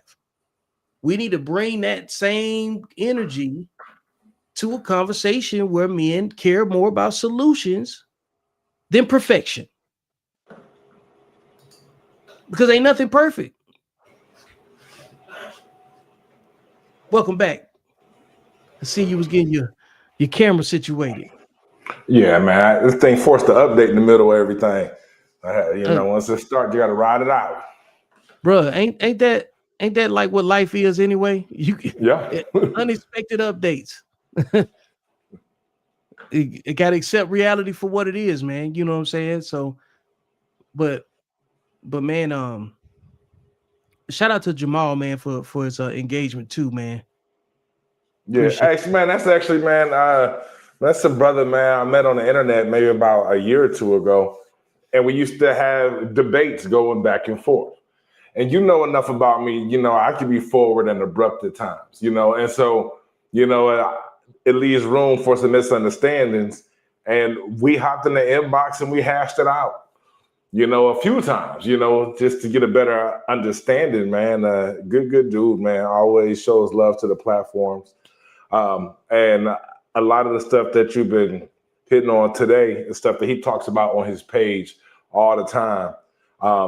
He had a post today that asked if men were better men before porn was so easily accessible, because he preaches a lot of sexual abstinence, and in the comments, man, the undisciplined were going off on him. They mad at him for having this perspective and open it up to the dialogue. So the fact that you reinforced it today is good, man, because I know he caught a lot of flack just for saying something similar this afternoon. Yo, you know what's crazy, man? Porn did to men what IG did to women. Unrealistic expectations. Yep. Hey, like tell me it didn't, for real. I mean, it did to porn did to women what WWF did to young kids. Yeah. It made you think it was real. Yeah. It changed the expectations for man and woman and how they're supposed to interact with each other. It changed everything. You know what I'm saying? Like, if you remember all those movies in the 80s and 90s where a man would say something real crude and rude, it was almost like porn dialogue. Mm-hmm. People could say something wild, and I get it too. In the human experience, we're just becoming more and more civilized. There's certain words that they used to have in commercials back when we were kids. Like, they used to have a commercial about people being retarded. Mm-hmm. So it's always been some level of insensitivity, no matter how we go. But I think that has really come to a head, though. You know what I'm saying? At this point now, it was so far. Everything was extreme conservative over here, then extremely liberal for a while, and then you got the people that's in the middle, like me, that's like, yo, that look fun and this look right. And I think we got to get excited about doing the right thing too. You know what I'm saying? I think that's what maturity is, because you solve problems when you discipline. You cause problems when you undisciplined. And so going back to like what Jamal was talking about when I talked about like the sexual discipline piece, the main focus that I talk about is just discipline men. There's an undisciplined man and woman, and there's a disciplined man and woman. Most of the people that fit the undisciplined mindset, they all in the same situation. They complaining about a baby daddy and they complaining about a baby mama. They complaining about going 50-50 and they complaining about 100% of the bills and somebody else's kids. They all are in the same fight. The guys are complaining about the women that they don't want, that don't meet their standard. Come out of that. I just want them to come out of it. Replace that with something else. Replace it with something else. Like when I talk about women and their behavior, I highlight the behaviors that the men that follow my content are experiencing. So it's a reality check. Say, oh, he talking about something I just dealt with 10 minutes ago, 15 minutes ago. I'm not dealing with that because I've seen it before already. You know what I'm saying? And I know what that does to a man's creativity. I know nothing bothers a man more than when he got a girl or a good woman and he trying to do right by her and she keep loading his plate up with some shit that ain't none of his responsibility. They throw your resolve away. And then you quit on yourself. Because that energy that you would normally use for yourself, you using it to try to tap dance around whatever she doing. That's why I'm telling y'all to quit buck dancing. Bruh, like, if she got the least amount of resources, she can't make the rules. So why you upset? Why you mad? Huh? Look, the best thing that you could do is let them go be the down low women that they are. They'll call you gay for listening to men that give you something that you can benefit from. They hate men with character and confidence. They hate it because they don't have it. They insecure. You ask a woman right now, what's the most attractive thing on her? I guarantee you one of the things she's going to say about herself is her confidence. Cool. Let a man say that about himself. If I said the most attractive thing on me is my confidence, what do I have to support that? And even if I had the ability to explain it, it's just going to make me sound like a narcissist if I do it. Men get graded on their competence. What have you done? Nobody want no vain dude around them. For what? Just go put on a dress and go kick it with them. Just go kick it with them, dog. You know what I'm saying? And that's fine if that's what you want. But you got to listen to what they grade themselves by. That stuff count. You might think it's just girly. We're talking about character stuff. Because at some point, she believes her invisible confidence is better, makes her better than you. I want to talk about what Trey just shared. Yeah, let me put that up here. Yeah, put that on there. I heard a quote. It's funny, man, that you say that because I asked the question to women about a year ago on my Facebook. Would they rather be valued or be desired? Would a woman rather be valued or desired? And my basis for this was pretty much all women who are mothers know what it's like to be valued because their children value them. You know what I'm saying? Like the people you're taking care of, they value you. But there's still something in that woman that wants to be wanted and desired. You know what I'm saying? She can have children who make her feel valued every single day, but a part of her wants to be pursued or desired or wanted. And I think that's where a lot of the disconnect comes because a man that loves you, man that respects you, he's going to value you, but you want to be desired and wanted.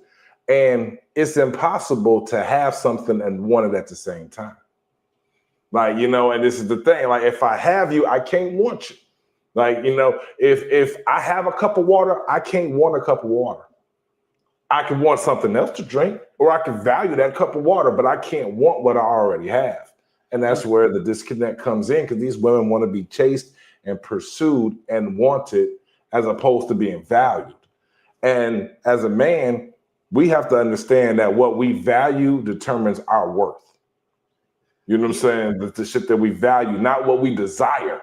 What we value is what's going to determine how other men perceive us in this world. As you were saying that, I already know how to answer. I want to deal with this this up on the screen first too. I heard a quote that I won't say who because it caused contention, but women are biologically happier when they are mothers.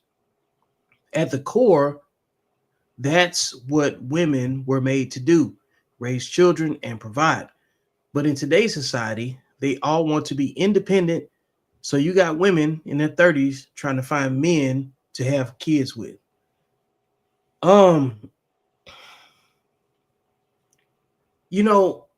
This is one of those areas where, like, at 46 years old, I'm old enough to have to preface what I say before I offer my opinion, because somebody will just hear you say it with no context. I would say that I believe that the women that want to have kids still they probably had a pretty good childhood growing up.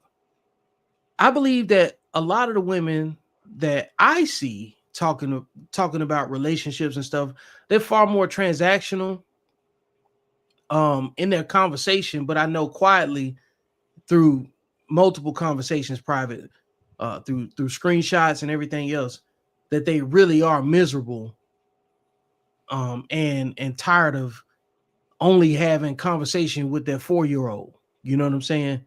Or their teenage son that don't listen to him no more because she don't want to let the dad come in and take over, you know what I'm saying, or whatever. And I'll say this: all y'all women that have made your kids' life hard from keeping them from their fathers because of preservation of your ego for whatever reason, you earned it. You earned it. Like, nobody take that from you. But I want to go back to the value thing, you know what I'm saying, the value and the desire thing, right? And I'm gonna put a pin in that. I want to draw a comparison through this analogy. I think desire and happiness are comparable in what I'm going to say, right? People say they want a happy life. Well, truth is, life itself is not designed to be happy. You're supposed to have moments of happiness. Being desirable is moments of desire, because there's a time and place for everything. Just like in happiness, you create a place for happiness. Desire is always there, but you can't act on it. So you could tell. This is why we talk shit. I'm gonna tear your ass up when I get home. You know what I'm saying? I'm gonna climb your walls like Spider-Man. You express it that way. That's the shit you be saying. Because Gina taller than you. That's the shit you be saying to your wife. I'm talking, bro. You know what I'm saying? Hey, I'm gonna bust the glitter out of that thing when I get home. You know what I'm saying? So, but that's the fun part of it. That's where the desire is. You create that. You know what I'm saying? Being happy is just like that.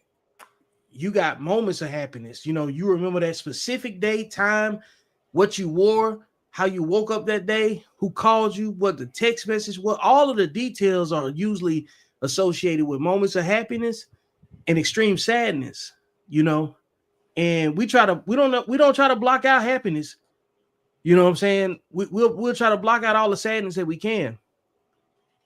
But somehow we let those moments of happiness carry over and make us believe that our life is in this euphoria. You still walking around like you the illest dude that ever walked the earth. You know what I'm saying? Because you had a great night back in 2008. You know what I'm saying? And nobody else saw it but you. But you done created a legend off of that. Women do the same thing. They remember that night that they took those pictures in front of that airbrush Mercedes Benz at whatever club they was at. and they've been killing them ever since because they had a bunch of dudes trying to get at them or whatever. You know what I'm saying? Buying them drinks. Because men experience abstinence in the first 25 years of their life. Abstinence from attention that they want. That desire. See that desire that women would talk about that they want? Men experience that later. So they don't know how to handle desire, later on. Because women have already had a relationship with desire before the man even showed up to fulfill it. They already have a script. They just looking for the right actor to play the part.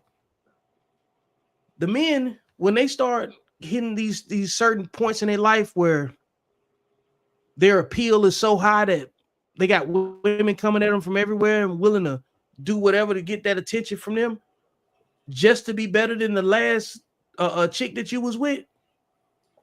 And they'll be willing to risk it all for anything. Men don't deal with that the same way, and a lot of them get handcuffed by it. And the next thing you know, you go from being 36 with no kids to 39 with 5 baby mamas. You know what I'm saying? Because they didn't understand how to deal with attention, how to deal with desire, not recognizing, even recognizing and still risking it all anyway, saying YOLO. You know what I'm saying? And what they don't understand is that by the time you hit a certain age as a man, you're gonna be in your peak, in your prime for about 20 some years. And you got to make the right decisions, you know what I'm saying, with that, because that's a gift. It truly is a gift. It's really a privilege.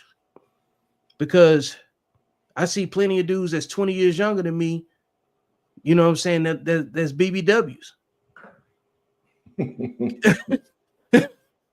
So I think when I draw, so to wrap up what I'm saying, I think happiness and desire are fleeting moments because ain't none of us desirable forever. So that's just lust that want to be acted on, and they want somebody else to act on it. They're just trying to find a sweet way to say they want to be slutted out.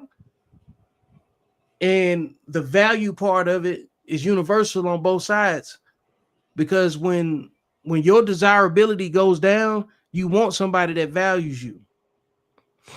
You want to be with somebody that values you. If you got them, you hope they still value you the same way they did when they first got with you, when you know you're not as bad as you used to be. So that's why it's a gift. You know what I'm saying? I think that investment is still worth it, though. You know what I'm saying? I understand that it's a lot of risk involved. And by all means, I'm telling you to go where you get respected, go where you're invited, but don't try to make nobody come to your party. We say go where you celebrate and not tolerate it. Yep, man. Look, I go where I get invitations. You know what I'm saying? Like, even I don't even got to be celebrated. I'm just glad you want me to be there. If you went, because man, look, we know so many different people. And I look at it like whether I'm at the top of your list or the bottom of your list, if you said, hey, Vic, I want you to be there, or if I say, Deezil, I need you to be there, and you show up, even if it's on a humble, you was at the top of my list. And I cared about having your presence there. You know what I'm saying? So, what's up? Trey, I pull up on you at Fort Campbell. Don't play with me, man. You know better. Man, we come over there and do a seminar. Yeah, straight up. Because men need to know how to have conversations like this, in my opinion, without it being competitive, without looking for that angle. That's the first thing I can recognize when a dude raised by his mama too. Trying to take what I'm saying and pick it apart. For what? That's not a masculine thing. All of these myths that people said they like Like, I don't like the one when they say respect got to be earned. No, respect has to exist. Your behavior diminishes respect. You start off 100 with me, right? I got to do something to take that away. And if I disrespect you, I do something that disrespects myself that makes you feel as though I'm untrustworthy. If I do something to diminish the current situation we got with nothing involved, then that's me, you know what I'm saying, disrespecting the relationship, disrespecting the opportunity. But if respect didn't exist, men would beat each other on sight and say, all right, you got me. we would be in such difficult conflict with each other. And that's what I don't like when people start talking about the whole bear in the woods thing from last year, right? The most I put the challenge. I said I believe the most of the men that those women are complaining about are the men that they raised, and the ones that they humped. Yep, because I can't relate to that. Just like they can't relate to certain things. Because women raise the men that they fight and fuck. Nah, that's one to grow on. Women raise the men that they fight and fuck. And finance. Shit, we can fuck it, you know, we can keep it a buck. Keep it all the way a buck. And finance. Because why abusive dudes always in a relationship? Wow, a bum nigga always got a couch to sleep on. So argumentative men are raised by women. Men with their daddies be like, man, leave that bitch alone. You ain't finna win what you gonna win? What prize do you get for winning an argument with a woman? Fucking headache. It's an unhealthy competition. That's the prize. You engage in an unhealthy competition, all you got out of is a migraine and some tension in your neck. And then you don't even get an apology. You get some makeup sex over some toxic R&B. Stop it. With somebody else's kids. And then you right back to not being satisfied. Well, definitely. You know what I'm saying? That's it. My man Trey said, yeah, you win another fight. That's it. You got to think about it, right? And when I say the reason why rule number 2 is so important is because the easiest thing from a man's perspective, the easiest thing that any one of us could do based on gender is for a woman to be in a relationship with a man. Because you literally, all you have to do is be nice and please the man sexually. And he'll do anything under the sun for you. But you got to choose the right guy. And if you choose who you desire, it's not going to work. You got to choose who values you, like you were saying before. Desire is linked to the unhealthy mindset. Everything that yields you no fruit is tied to the undisciplined mindset. There's nothing that you add discipline to that does not improve. There's nothing. Show me something you add discipline to that got worse. You can't do it. Because discipline is the foundation of true love. It's the foundation of correction. It's the foundation of learning. You can't learn anything without discipline. Like, discipline is literally the key to everything. Because, yeah, you can make it about, let's say from a spiritual aspect, as far as God is concerned. Of course, God is the omnipotent being in your spiritual realm and in your objective reality, should you choose him to be responsible for who you are every day, right? But God represents what? Discipline. Come on. The Bible, when they tell you teachings, read, all of these things require discipline. Learning requires discipline. Forgiveness requires discipline, because you got to do it when you don't want to. The only thing that doesn't require discipline is quitting. Man.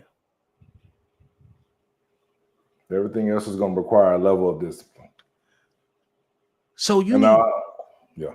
Go ahead. No, you got it. I think that's something that I think most men understand, that you're either going to be making the rules or you're going to have to follow rules. And in most cases, you're going to have to do both. And that is all a result of discipline. I don't remember where it came from. It may have been a quote or something, a story that I read online, but it was essentially, it may have been something I even heard from you, Vic. Essentially, they were saying, like, if you take, let's say you take 10 male children and tell them to go play a game, they're going to play games that have rules and structure. It's going to be a definitive winner. It's going to be a loser. It's going to be a hierarchy. You take 10 women or 10 girls and tell them to go play a game, they're going to play a game like house or something where there's no structure, there's no rules, there's no winner or loser. Yep. And that's the thing, man. When you don't experience winning and losing, you don't understand discipline, because the understanding discipline is going to indicate whether or not you win or if you learn from a loss, so you can be a winner. But it's all predicated in understanding that sacrifice is going to be required if I'm going to want something greater than I have. Yes. And I did say that. I've heard it in different ways from other content creators, but I was saying this back in like 2018, 2019 in my first book. And what's funny is that in the first chapter, I write about boys and girls used to play house. You know what I'm saying? As an analogy to describe how we really don't stop playing games. We just now act on it. You know what I'm saying? Like, you know how they say movies in Hollywood are a prediction, or a script of something that's already been done. All of the games we played were the same way. All of them. Like, if you think about like your ABCs and Twinkle Twinkle Little Star, it's the same melody. Everything's got like a pattern, a recipe. If everything that's bad has a recipe too, because behaviors don't have nowhere to go. It has to come out of some kind of, some kind of formula. It's gonna be missing some pieces every time, and that's why, like, I was able to dissect my talking points. You know what I'm saying? When it comes down to, okay, I know which type of women fit the behavior of what I'm describing.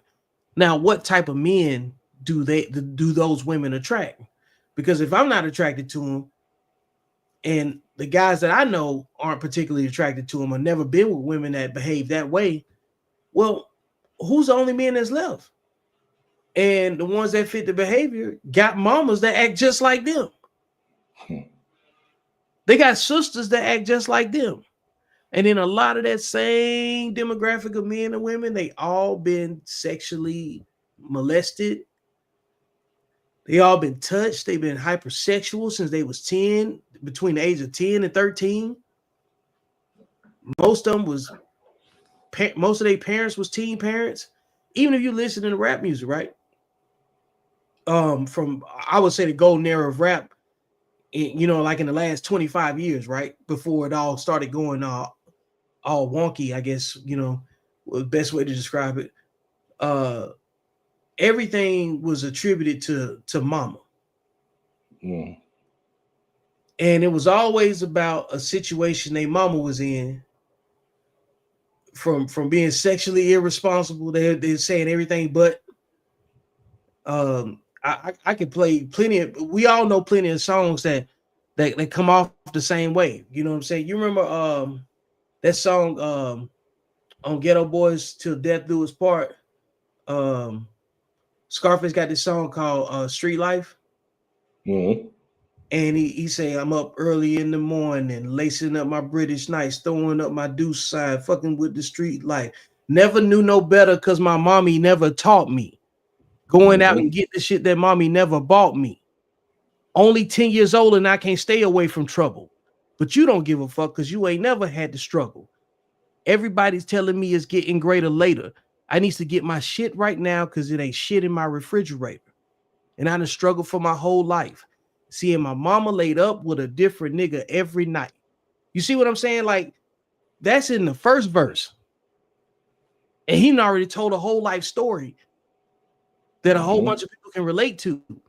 Now, to everybody else that's hearing it saying, even the reason I know it was entertainment, but like hearing that story is like, you know, I'm not growing up like that.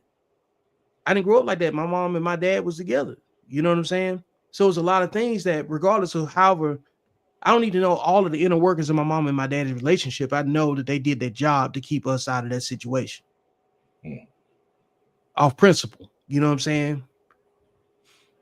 So my parents loved each other enough to prioritize the kids. So a lot of these people out here that fit this behavior of these bully ass kids, their parents didn't love each other enough to see about them.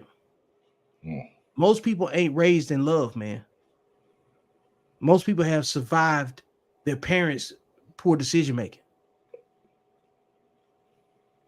Children and fools. That's who the Lord looks after. Yep. Children, and usually it's the children of fools. Right. And then you throw that other layer in there where someone been raised by their grandmamas and their granddaddies.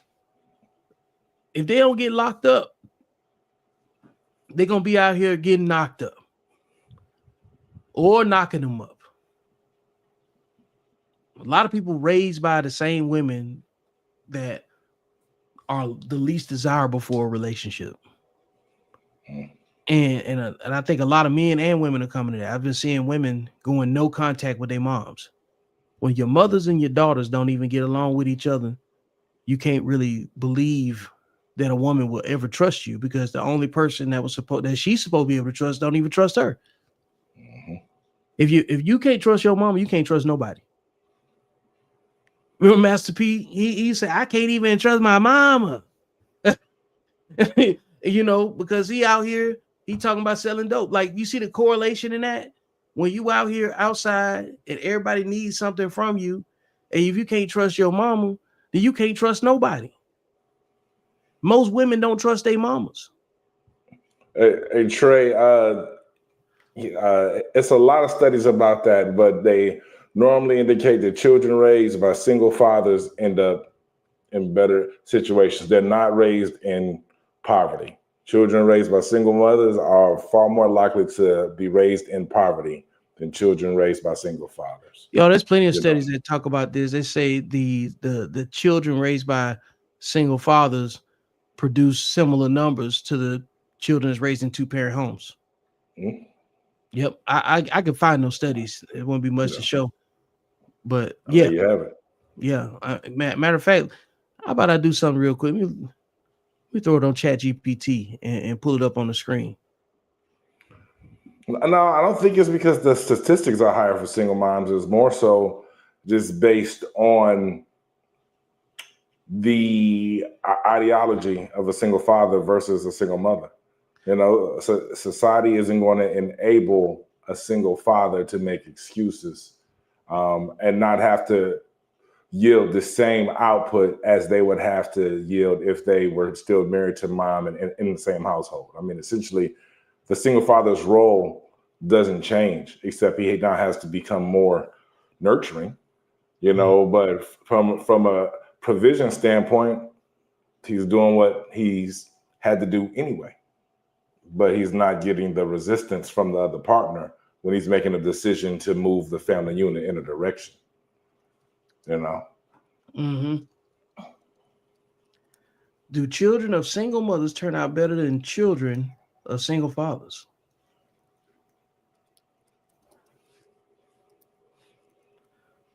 I'm gonna put the result up real quick on Chat GPT when it comes up. And we're just using this as a metrics, for just generally see what it says. You never know. Share this screen real quick. Oh yeah, that's what we specialize in load of questions, though, man. You know, you can't make an omelet without cracking a few eggs. Mm-hmm. Yeah. Okay. So let's see here. Can you see this? I'm on a different tab, so need you to point me in the right direction. All right. I don't see it. Hang on a second. Wait for it to come up. Oh, there it is. My bad. Add it to the stage. Yeah. I'll remove this one. That's what it is. I still had another screen up. That's all it was. All right. Let me get over here to this Chat GPT window.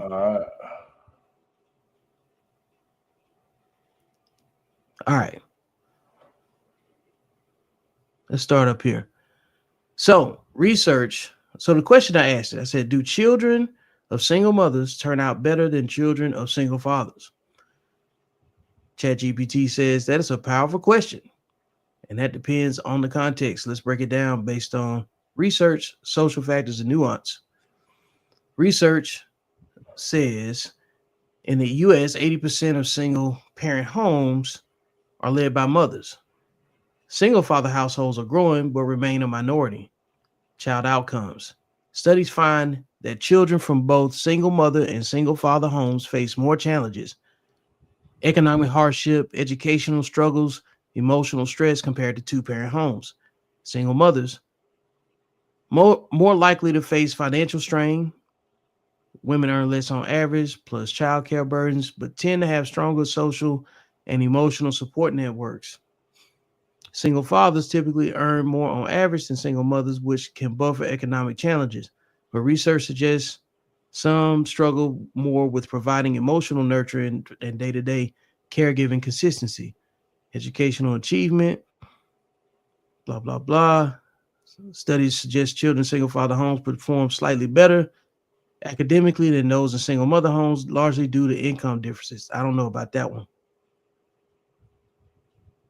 When controlling for income, children in single mother homes often show stronger emotional resilience and relational skills.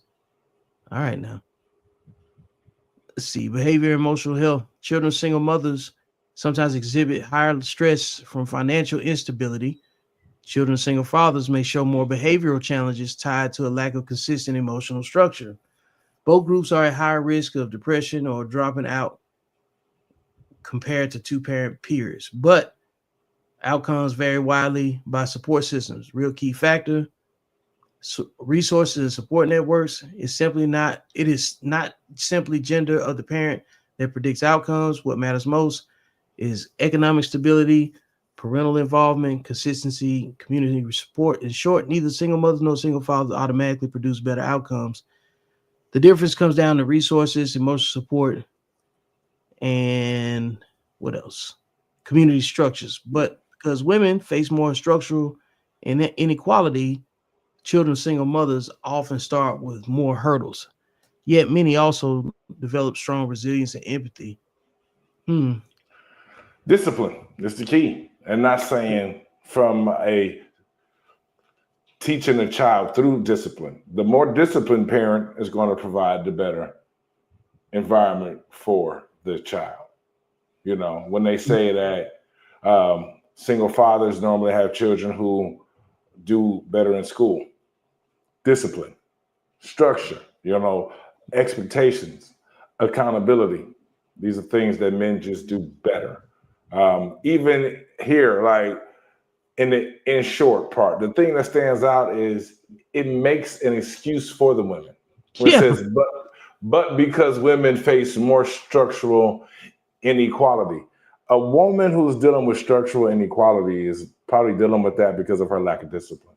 Because we see it every day in the military, women who can thrive and be very successful in the military if they are disciplined women. Yep. They can go on to lead men if they're disciplined women, and that's the key. And I think that naturally men have more discipline because society forces us to be more disciplined from the moment that we are born. We're not really afforded the excuses. We're told what the expectations are. Everybody and their mother is telling you what the expectations of manhood is. Everyone is telling you what a man should be. And so it's up to you to have the discipline to adhere to whatever phenotype of man that you want to be, but it all starts with discipline and not a bunch of excuses. Yep, it starts and end with it. You can't correct nothing without discipline either. You know what I'm saying? That's the funny part, right? You can't even correct. You can't correct the problem with discipline because discipline is correction too. You'll be very hard pressed to find. You'll be very hard pressed to disprove that all things good come through discipline. Mm-hmm. You'll be you will spend your dying days, trying to figure that out. Let's see. So if that single father was raised by a single mother, it might be an issue. But then again, he probably wouldn't be there. That is correct, Trey. See, I using AI just kind of gives you an idea of where people's mindset is, because you're really accessing what people put into ChatGPT by what they communicate over the web with. But there's plenty of clinical psychologists that are not hard to find via social media that knows what the outcomes say. They can like AI is going to always generalize. Not going to be. There's certain things it can be very specific on, but when it comes down to, that's why I mentioned nuance.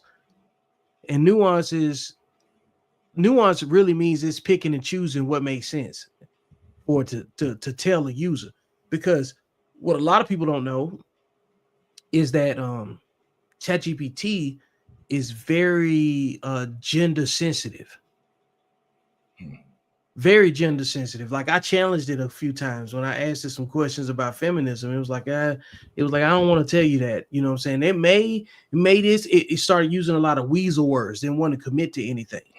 Then it doesn't want to be held accountable. It doesn't want to be held accountable. AI does not want to be held accountable for nothing. It say, hey, I just show you the information. I'm not going to tell you exactly what it means. But then you go turn around and ask it to write a research paper, it'll do it. You tell it, if you give it the parameters, the format, it'll write it that way, but it will not do anything else outside of that. But the minute you ask it about human nuance, it is going to protect women. It's true. But speaking of discipline, bro, it's about my bedtime. Yeah. I got to get to the plantation bright and early. Yeah, man. Hey, you want to lead the audience with something? Give you the floor real quick. Hey, man, I encourage everybody out there viewing, man, to check out my website, deezilgreezil.com, DeezilGreezil.com, or you can search for me on any of the platforms. Got some pretty good books I put out this summer, man. I put out about 6 or 7 books, man. Been pretty busy. A range of topics from self-help, personal growth, to my perspective on accountability, parenting, how to perform in your respective field at the highest level. And also, man, I got some good music I've been putting out, man, taking some of those same concepts and putting them in the song to help you reprogram your subconscious. All in all, man, just good information that I just want to share with people. It does a man no good to have all the information he possesses if he doesn't share it. And so that's kind of my mission. Definitely similar to Vic, man. We like to teach. We like to spur dialogue, and whether you agree or disagree, as long as you were thinking and forming your own conclusions, I respect your right to feel how you feel. Yeah. But yo, this was dope, man. I'm gonna try to do this with you at least every other Tuesday, man. We do got a mic that's starting October 7th on Tuesdays, so I can tap in with you next Tuesday for sure. And then after that, it'll probably be every other Tuesday, because I am a comedian and I got to be out here on the grind, man. But this has been long overdue, man. This was a good session. Yeah, man. What I want to do too when we do a little bit more prep and planning, man, we get up here, we'll do a feature for you. You know what I'm saying? And we get to evaluate and criticize and and go from there. Be like two old critics, I guess. Like, you remember those Muppets? Yeah. Yeah, that'd be funny as hell, But yeah, man. Hey, to the audience, I greatly appreciate y'all tuning in, and we out. Peace. All right, folks. Appreciate you sticking with me to the end. This has been another episode of Beyond the Algorithm. Make sure you like, share, and subscribe. Go get the book. And most importantly, I will see you beyond the algorithm. That's where life actually happens.